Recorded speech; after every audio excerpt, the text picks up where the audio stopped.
Hey, good morning everyone. This is Ujjwal here. On Akshaya Tritiya day, I wish everyone happy, prosperous and healthy year ahead. And I wanted to share some of my inputs because this is the day on which we believe make investments in precious golds like jewelry or in property. It brings a lot of fortune to us. So I wanted to share some of my inputs on it. How do we generally get gold? We either buy it or we get it through inheritance. Let's talk both the options. In case of buying gold, make sure that you buy it through proper channel. Proper in the sense, do not use cash. In case of if gold purchase beyond 2 lakhs, seller is expected to report through a specified specified financial transaction to government, and it also has a penal consequences to the seller as well. And if you're buying gold through proper channels using your debit card or your bank transfer or check, you are expected to pay above 2 lakhs. You are expected to pay TCS. This 1% TCS which is paid on your purchase will get back in your income for your income tax calculations.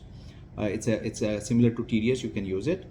That's how we generally buy it. We also get gold through inheritance. I just wanted to clarify on this. In case of inheritance property, it's very difficult to find out in which generation who's bought it at what price. So government has made certain regulations for it through CBDT.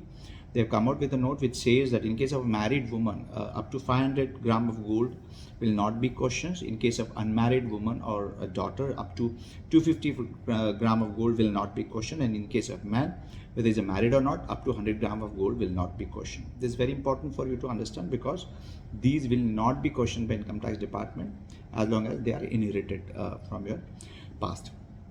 This is in case of property when we inherit it. Now what happens in case of we get property or jewelry through marriage?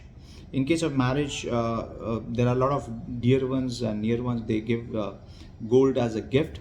These amount does not get taxed because we treat that as a stridhan in India.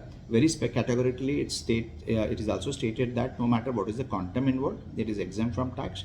But just make sure from whom you get that guy, a person who's giving you, your near one, has a proper source of it. That will certainly help you out.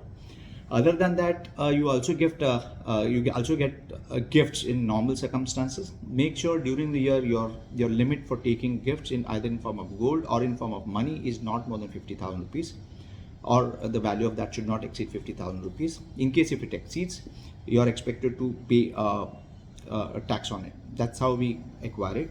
Now what happens, there's one more belief in case of inherited gold, is if you sell it, it's not taxable, which is not a correct belief. In case of inherited gold, you are expected to pay tax on it, and since it is held beyond 3 years, it is taxed as a long-term capital gain. And this inherited gold is also indexed. If it is prior to 2001 gold, then it is indexed using value of 2001, and we derive that indexed cost, and we pay sales price minus that index price we pay tax on it. This tax is generally 20%.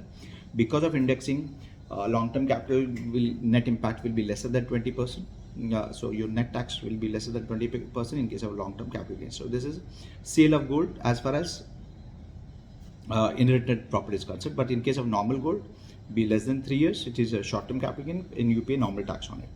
A lot of people also believe selling gold is not considered to be good because we treat that as a Lakshmi or as an auspicious thing, and they feel amount invested in gold is blocked, so they have alternative. We have sovereign gold bonds. These gold bonds, depending on change in value of gold, you get those benefit, and there are tax exemption on redemption of the sovereign gold bonds and also interest what you get. On this auspicious day of Akshaya Tritiya, I also request everyone, it is not our job to just increase the wealth of fortune. We are also expected to protect it. So make sure that all your properties where we have not indicated nominations, whether it be it a demat account, bank accounts, properties, mention your nominations correctly. Nomination does not guarantee ownership of that, but it helps your near ones, dear ones to get custody of that.